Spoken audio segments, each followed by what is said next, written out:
So எனக்கு தெரிஞ்ச வரைக்கும் இது லேட் போஸ்ட் தான். ஆனால் நம்ம கிட்ட ஸ்டாக் வந்து 1 மாசம் ஆயிடுச்சு. கஸ்டமர் நம்மளுக்கு சென்ட் பண்றதுக்கு அப்புறம் தான் தெரியுது இது நம்ம கிட்ட இருக்கு, எதுக்கு போஸ்ட் பண்ணலன்னு எனக்கு போஸ்ட் பண்ணிருக்கோம்.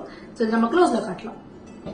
இந்த தாமரை அட்டிகா வந்து ரொம்ப ட்ரெண்டிங்கா போயிட்டே இருக்கு. அதையும் இந்த பொங்கல் டைம்ல சூப்பரா இருக்கும். எல்லாம் உங்களுக்கு இயரிங்ஸோட சேர்த்து வரும். இயரிங்ஸ் காட்டலாம்.